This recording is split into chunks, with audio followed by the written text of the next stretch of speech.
Good evening, ladies as well as gentlemen. Papa Boris here, playing some more Meteorfall. It's time for another spotlight, and this time we're going to spotlight Rose the Priest, or Cleric if you prefer, or Healer. Now let's go ahead and pick our first zone. We have a choice between the desert and the cave. I don't think we've been to the desert before, so let's go there. And let's take a look at her deck. So she starts with the requisite 3 attack cards, not upgraded, very sad. She has 2 heals. Heals are spells, so they work the way that spells do. This is kind of an interesting one. You actually gain a time if you're at full health, meaning that you spend a charge, but you do not lose a card to play, which is nice.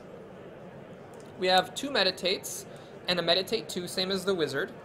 And then we have these 2 smite cards. Now smite is interesting. You deal 5 damage with this if you either gained health this turn or are at full health. So there's a decent chunk of time where it does not do that 5 damage and just does 3.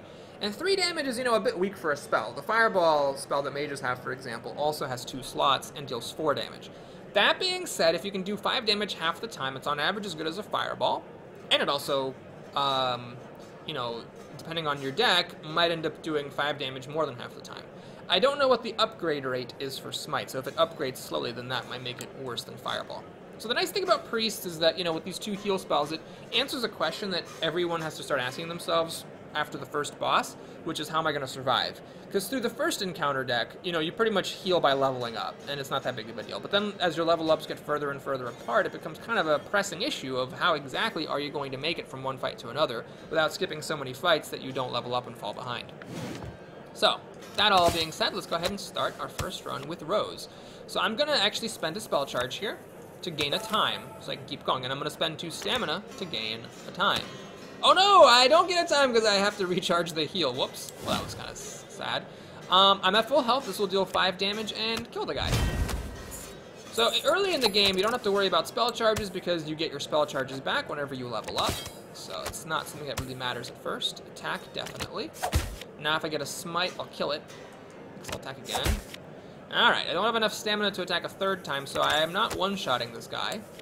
But whatever he does really doesn't make any difference unless he actually killed me, which, okay, he only gets to play 2 cards, so there's no way he can one-shot me. The most he could deal is 8 damage out of my 10 hit points, but that was a pretty impressive run for the money.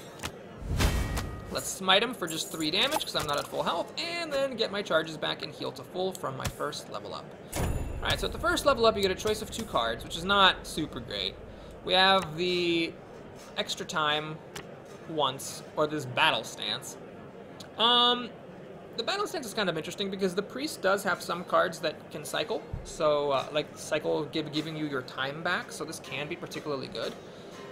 The speed potion's advantage, of course, is that in addition to its one-time use, it goes away. So if you don't want any of your cards, take the one that is consumed on use. So let's try battle stance and see if we can actually do it. Maybe it would have been a lot better for for the thief to have the battle stance because the thief plays all those stabs. I don't know if the thief can actually get battle stance or if the cards are gated for different classes, but anyway, just rambling here. We have a merchant's bargain.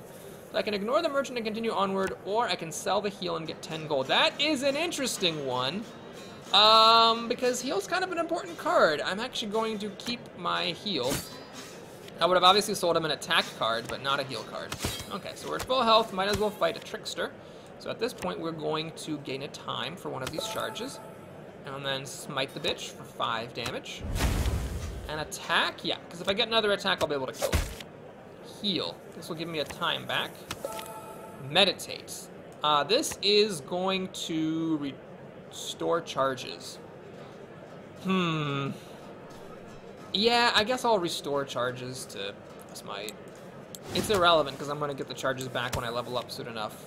And I still have this 3 stamina needed to play an attack card. There's just no way of getting out of that one. Alright, I'm going to actually discard this and look for an attack to kill my opponent with. Oh man, that did not work out correctly at all. Well, I got all my charges back, but I didn't kill him when I had the chance. Can he do 8 damage? Yep, he can. Hey! Bad decisions make you lose, kids. Thanks for watching, everybody. Hope you enjoyed it. Please like and or subscribe. And I'll see you again soon. So we didn't really get very far in with the priest, but you got to see what her starting deck was and what it looks like when someone's an idiot. So that was fun, right? We'll do our last spotlight in just a moment on the warrior. Take care, everybody.